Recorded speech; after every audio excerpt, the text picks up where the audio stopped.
For 9 seasons, Michael Scott and his team at Dunder Mifflin's Scranton Regional Office entertained viewers with their squirm-inducing take on an office culture that was, by any standard, highly dysfunctional. Debuting in the U.S. in 2005, this reboot of a British sitcom immediately struck a chord with audiences. Because, let's face it, we can all relate, at least a little bit. And since we spend about 1/3 of our lives at work, the culture and physical environment of the workplace really matter. It's a topic that gets a lot of attention. Amazon currently lists over 9,000 books on workplace culture. Google lists over 64,000 academic and scientific articles on the physical and mental impact of office lighting and furniture. And it's not just an academic concern. PwC's 2017 report on the workforce of the future revealed that millennials and Gen Z place company culture and environment very high on the list when considering jobs. They care deeply, and they set the bar high. Today we'll hear from Professor Jeffrey Rayport about his case entitled WeWork. I'm your host, Brian Kenny, and you're listening to Cold Call. So we are all sitting there in the classroom. The professor walks in and they look up and you know it's coming. Oh, the dreaded cold call. Jeffrey Rayport is an expert in online media and e-commerce with a focus on new business opportunities enabled by emerging digital technologies. Jeffrey, thanks for joining me today. It's a pleasure to be here, Brian. Thank you. It's your second spin in the cold call seat, so you got the drill down pretty much, I guess. Absolutely. Yeah.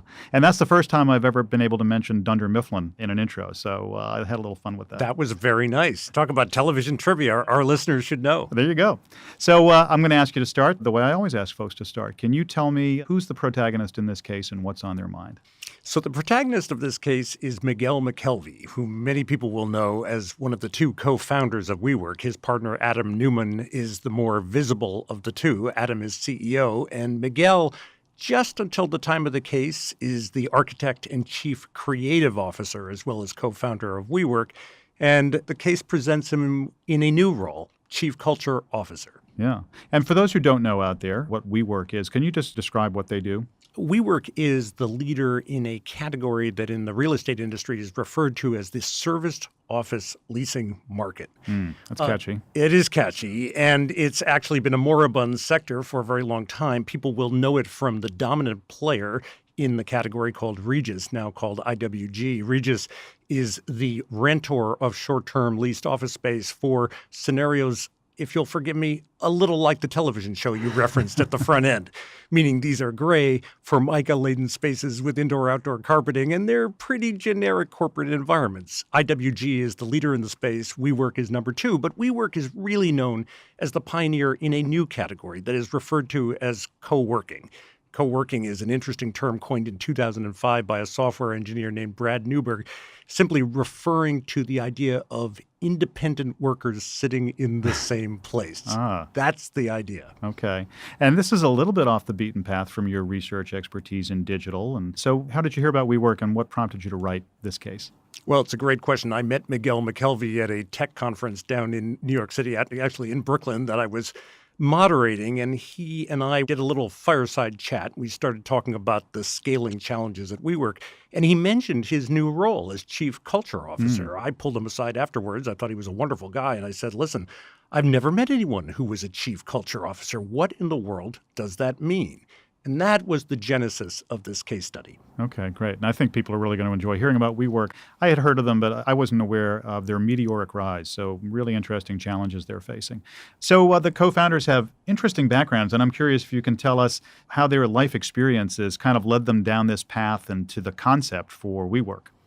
Well, Adam and Miguel could not be 2 more different guys. But thinking about their life stories, they're eerily running in parallel until the day they met.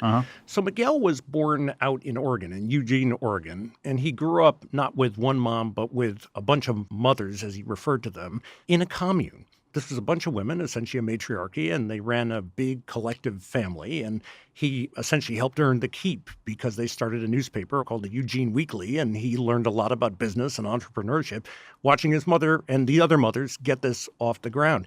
He went to the University of Oregon, was trained as an architect, got out of school and went to Japan just to kind of think about life, wound up starting a business, an English as a second language website called English Baby. And after raising venture dollars, he came back to the U.S. and thought maybe it was time to work as an architect. He wound up at a firm, having moved to New York, in Brooklyn, that had just done a deal to build out stores for a brand that became iconic, that is American Apparel. And over the next 5 or 6 years, Miguel was party as an architect, a designer, a general contractor, and a business guy to helping them open 180 retail stores across the United States. So switch to the other universe. Adam Neumann grew up in Israel, spent 5 years as an officer in the Israeli Defense Force, came to New York, started a couple businesses, one of which was designer shoes for women that had spike heels that could collapse and turn them into flats. That failed. Kind of interesting. Exactly what you would expect a former officer of the Israeli army to get into. Well, those of you who've seen pictures of Adam Neumann, he's a fairly glamorous, long-haired guy. His sister is a model, a supermodel, or was at the time. And so he saw her changing shoes frantically for photo shoots and thought, I can do something to solve this problem. He went on from there to baby clothing. Some will know the old brand Crawlers, which were baby pajamas with knee pads and elbow pads. That got into some major department stores, but Adam was still restless at the point when he and Miguel met each other in Brooklyn in the late aughts. They started a business called Green Desk, which was an eco-friendly co-working environment. They did it with a landlord who owned the building that they started it in. And the two of them were walking in Brooklyn one night, looked at each other and said, you know what? This landlord is only interested in making co-working spaces in the buildings he already owns. We have a vision that this could change the world of work on a global basis. We'll never scale with this construct. So they sold Green Desk to the landlord and took the few $1 million of proceeds from that sale and plowed them into the first WeWork, which opened in Lower Manhattan in 2010. And what does a WeWork space look and feel like? What's special about it?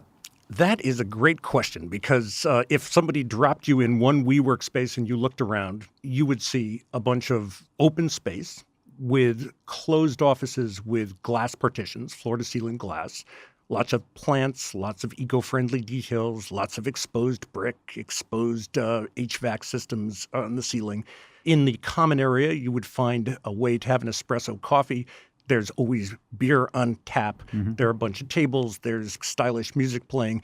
They're interestingly hip environments, but they are optimized for the world of work. But work in a new paradigm. That is, you know, you think about if you were a new card-carrying member of a Lower Manhattan office for Google or Facebook, you would expect it to be open, loft space. There would be enclosed spaces you could go into for private conversations. But in general, that is the new way in which the world works in the tech sector. And WeWork has attempted to create, if you will, a multi-tenant platform for that kind of concept. Yeah. So this is really appealing. I mentioned it in the intro to the millennials and the Gen Z and the way that they want to go to work and the kind of environment they want to be in. Hugely so. And many Fortune 500 companies view WeWork environments as a way to attract millennial talent. So about 25% of the occupants of WeWork spaces at the time we wrote the case, which is spring of 2018, so quite recent, they had at that time about 210,000 members, and about 25% of those 210,000 are people who are part of Fortune 500 workforces where somebody said,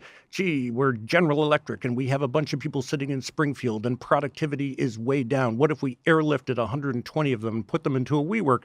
Let's perform a kind of classic Hawthorne experiment type thing. Yeah. Let's put them in a different environment, pay attention to them in a different way, and see if productivity goes up. The Fortune 500, Fortune 1000 companies are voting with their feet by putting elements of their workforce there to see what happens. They're finding very favorable results, and hence they're putting more folks in there. So it started as something that attracted, if you will, small, medium business, startup folks, millennial talent. It's now become a much broader demographic swath of the working world. And so I've got a two-part question then, because I'm curious, in your view, how disruptive this is to commercial real estate as we know it, or as it's been, because it sounds like it's pretty disruptive. And as they bring people into these places, how does it work for the brand of the firms that are moving people in? Because I would imagine that millennials and Gen Z are flocking to places that they feel are supporting them in this way. It's a fascinating development in the world of commercial real estate. To give you a sense of the scale of it, the current estimate, there are about 14,000 co-working spaces in the world at the time of the case. Obviously, only a few have scaled to the visibility of, say, an IWG, if you count that, or a WeWork, or WeWork's closest competitor, a new venture-backed, relatively young firm called Knotel. But the scale of this kind of working environment is stunning. And give you a couple statistics. There are today in Manhattan itself, one borough of New York City, there are more than 50 WeWork co-working spaces. Wow. In London, the current estimate is between 18 and 19% of all commercial office space in the city of London, I mean London, not the financial district, is now dedicated to co-working either tenants or landlords. So it's a very big deal to be able to field this alternative kind of environment for work. And as a result, yes, companies that situate themselves in these kinds of environments, which tend to be smaller and medium-sized, who are not at the point where they're a scaled venture that can produce an environment bespoke for themselves, it is much easier to rent office space as a service, so to speak, than it is to either build it, or if you are a big legacy organization where your offices look kind of like the office on television, then the question is, how do you wave a magic wand and get a big change for a group of people within your workforce? One way is to put them into a space like this. Yeah. And the case gets into sort of the rapid growth of WeWork. I mean, they grew at an extraordinarily fast pace from their founding in 2005. But just the co-working thing turns out not to be enough. You've got two serial entrepreneurs. Apparently, they're still thinking about other ideas. So can you talk a little bit about some of the ways in which they started to branch off of the WeWork idea into other areas? Absolutely. To your point about how fast this has grown, the first WeWork opens in 2010. By the time we wrote the case in 2018, there were 242 of them, of which 50 plus were in New York City, but they span the globe. Almost 250,000 people in these spaces, so it's already a significant phenomenon, funded by almost unprecedented levels of venture investment. At the time we wrote the case, they had a $20 billion valuation, having raised $8.5 billion worth of capital to fuel this growth. Having that much capital has allowed them to begin to think about adjacencies. The most important of them is something called We Live, which is a residential operation. There are two of them, one in the New York area, one down in D.C., that at the time of the case, that allow people essentially to check into a complete life that is, in many cases, co-located with WeWork co-working spaces, but co-living spaces sound just like what the name implies. They're usually multiple bedroom suites. You can live with roommates. You can live on your own, but there are a bunch of communal areas and services that aren't typically associated even with high-end condominium developments, common kitchens, catering, game spaces, workspaces, and so forth. Gets back a little bit to Miguel's upbringing, if you think about growing up in that commune type environment, right? Absolutely. And actually, I should say that the fascinating thing about Miguel and Adam Newman, just back to your original question of how did these guys have commonality? Adam Newman, of course, grew up in Israel, where he spent a great deal of his life living on a kibbutz. He was living in a commune. So I sort of look at these guys, they could not present more differently, but they are brothers from a different mother, as the millennials like to say, in having, yes, this kind of shared experience of living and working. And of course, it won't surprise you to hear that they also have created something called We Labs, which is essentially an incubator-like space for startups. We Grow, a project of Adam Newman's wife, Rebecca, which is about creating a new form of education for early stage humans, otherwise known as preschool and grade school. So there are a lot of things that they're doing to experiment, but of course the main event is in the co-working spaces themselves. Yeah. You asked, Brian, just the question of what is their position in the industry. What's fascinating is, back to our discussion of who the comps are, if IWG is the comp, IWG has about a 21% share of this serviced office leasing market. WeWork, apples for apples, has about a 4.2% market share. Now, here's the funny thing. So you got 20% share and you got 4% share for round numbers. And yet IWG is a public company that has a market cap at the time of the case of around $2 billion. WeWork at the time of the case has a private market valuation of around $20 billion. So now you ask, what is the value of each additional share point to WeWork carved out of IWG? Well, when a share point moves from IWG to WeWork, it's 50 times more valuable. Wow. So it's remarkable that they've taken a space that is a pretty generic commoditized business and found a way to inject enormous value. Do you think they can sustain it? I mean, are they trying to do too much? The brand, by the way, works beautifully across all those platforms. But, it does. But is it too much? And this gets into the heart of the case, which is really about, how do you scale a culture to be able to support this kind of rapid growth? Interestingly, Adam Newman himself says, look, a $20 billion valuation company doing commercial office space? Are you kidding me? I mean, his view is there is no way you could argue for that kind of value. And his point, which is consistent with Miguel's view on the business, is that it is what Adam refers to as their culture and their spirituality, which is driving the valuation. Another way of looking at it is to say that, in technology terms, everyone is familiar with PCs as hardware and the operating system that sits on top of the hardware, essentially to help it run. The operating system is in itself a platform for a bunch of software applications like the Microsoft productivity suite that we all know of Word, PowerPoint, Excel. And then, of course, on top of those applications sit what we refer these days to as apps, kind of lightweight things like macros that you build on top of Excel. Miguel and Adam's point is that office space is the commoditized platform, the personal computer hardware that today nobody can sell and make any other than Apple. Nobody can actually generate any margin from the sales of hardware. It used to be that Microsoft could build a fortune selling an operating system. Well, that's become largely generic. And in the case of mobile devices, it's not as if Apple or Google make money off iOS or Android as operating systems. So the money is moving up the stack from hardware to operating system to software applications to lightweight apps.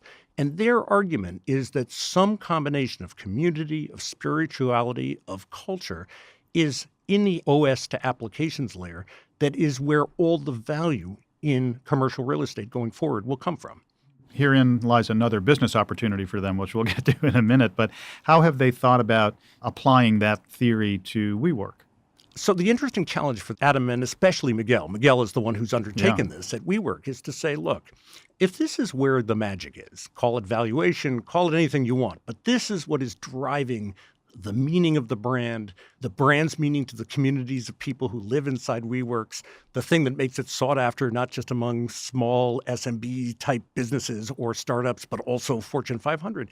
If it's the culture, then actually that's $15, $20 billion worth of cultural value. We need to figure out what it is. Yeah. So the thing that caught my attention in those initial conversations with Miguel is that we were talking about the role of culture in startups. And it's a funny thing. In general, startup culture is associated with the founders. It's often associated with a creation myth around the early days of how the business got off the ground. And in general, people lament the fact that as businesses grow and scale, that culture gets diluted. People often talk in kind of elegiac ways about the early days and when it was just us and 20 other people, and now it's 2,000 people and we've lost our soul. And Miguel said to me, I completely disagree with that. I said, well, what do you mean? He said, culture is not a game of nostalgia. Culture is a tool. It's an instrument you use to drive a business to scale. And so you have to constantly design and redesign culture for each additional level up that the organization makes in scale or reach or impact or value. So how is he doing that at WeWork? The fascinating thing about Miguel is that he is first and foremost an architect and a designer. And in the same way that one would think that if you wanted to determine, say, the culture of a workspace, it might have a lot to do with whether the space was open or closed, whether it had shared desks, whether the walls were vibrant or they were bare brick, or whether there was music playing or not playing or whatever. His point of view is that culture is susceptible to design in the same way, and that actually designing space is one significant lever on culture, but that there are a number of other levers that look more organizational or managerial, and all of them are susceptible to management control. Put it a different way, what they've evolved is something that they call the culture operating system at WeWork, or the culture OS for short. Let me quote to you the 8 pillars of the culture OS at WeWork, and I'll just read them to you, Brian. So they are purpose, and that's the obvious, sort of why do we matter to ourselves in the world. There's leadership, which is how do the senior people deliver on the purpose of the organization. There's space, what we were just talking about, but it's not just office space. It's design of the online community and all of the other aspects that define the space. Citizenship, which is how do all of us contribute to the values of the community.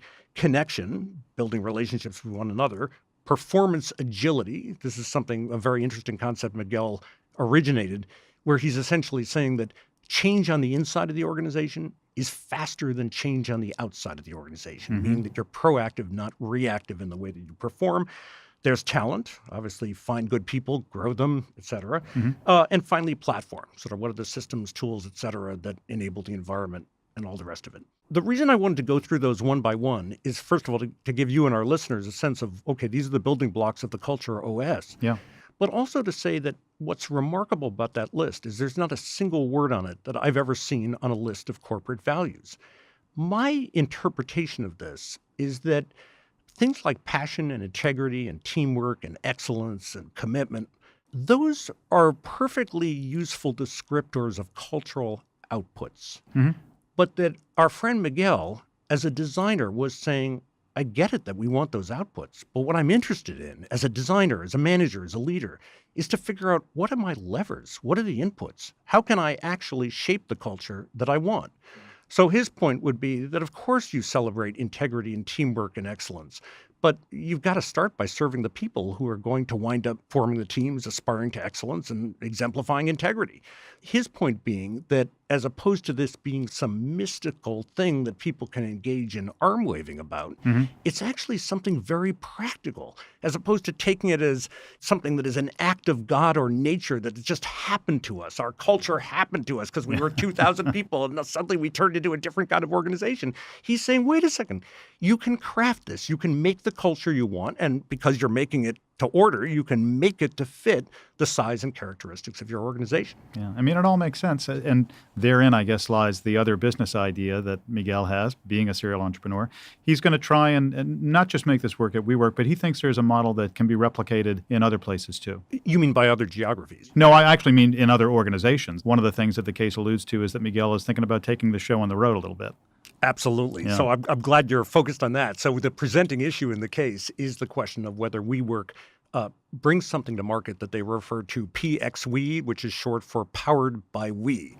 And as you said, it's all part of a very elegant brand family. Yeah. All of this, we work, we live, we grow, Powered by We. But the idea there is that if, going back to our hypothetical example, GE takes 120 workers, they put them into a space in Lower Manhattan, the 120 workers turn out to be 3 times as happy and 4 times as productive. And the question is, I got 10,000 people back where they came from. What do I do for those 10,000? Yeah. So 2 choices. One is take the 10,000 and break them up into groups and put them into the 50 WeWorks all over Manhattan, but that's a huge amount of dislocation and also obviously cost. The alternative is to turn to WeWork and say, can you do for my workforce in situ what you would have done for them if they'd moved their locus of work into your co-working environment? The question is, do you bring a product or an offer like this to market? Miguel's view is that this is completely consistent with the goals of the venture. Doesn't mean that you give up some element of control. Be careful what you wish for. Yeah. You might get a consulting business. Yeah. The other side of it, though, and this is what Miguel argues, is that his mantra is that work, because it's your life, better be something that you love. You got to not just like what you do, you got to love what you do. And even today, where WeWork is now 250,000 people in those WeWork office co-working environments, that is obviously a minuscule percentage of all the people who go to work every day, who get out of bed and think about the commute, think about the 8 hours in their cubicle and say, wow, I hate going to work. Yeah. I hate my job. His view and Adam's view, because these are kind of messianic guys, they want to rescue the human race from the tyranny of the misery of the work we don't like. And they believe they can transform, obviously not all of that work, but a lot of that work by injecting a different culture OS into those offices and creating a different kind of human experience of work. They're the antidote to Dunder Mifflin. That is exactly right. And, you know, and from an addressable market perspective, we spent a lot of time in our entrepreneurship curriculum asking for any given business, what's the total addressable market? Clearly, co-working is going to be a niche for a very long time in the world of commercial office space. But if it's possible to bring the cultural or human experience of co-working into the rest of the world, as opposed to hitting the 20%, now you've hit 20 plus 80% as your addressable market, and it looks like at least 5 to 10 times as large, depending on how you do that math. If you're in the change the world business, which they are, that's very compelling. Yeah. Have you discussed this case in class? I know it's a new case. I have taught it several times in the MBA program in the context of our Scaling Technology Ventures course, and also with executives in the sense of 5-10 year out from an MBA program type training who are scaling entrepreneurs. actually on the new platform called HBX Live, where we do case teaching, as you know, with 50 or 60 people living inside of flat panel displays who participate remotely in those case discussions. Yeah. It's been fascinating to bring that to those two audiences. Have there been many participants that you've taught it to who have actually worked in a WeWork space? Or any, I guess. I'm just curious. Among our MBA students, it was interesting. I'd say about 10% was based on, a show of hands in the classroom, had been in Regis or IWG spaces, and about 35-40% were familiar with direct experience inside WeWork spaces. Yeah. The most amusing thing is when we taught this on the HBX Live platform, we had an entire team of 5 who were participating in the case discussion from their offices inside of WeWork. Oh, that's very cool. It was very meta. Yeah. We enjoyed it. Jeffrey, thank you for joining me today. Brian, thank you for having me. If you enjoyed this episode of Cold Call, you should check out our other podcasts. After Hours features Harvard Business School faculty dishing on the latest happenings at the crossroads of business and culture. Managing the Future of Work features experts discussing how to survive and thrive in the age of artificial intelligence and learning machines. Subscribe to these and others on Apple Podcasts or wherever you listen. I'm your host, Brian Kenny, and you've been listening to Cold Call, an official podcast of Harvard Business School.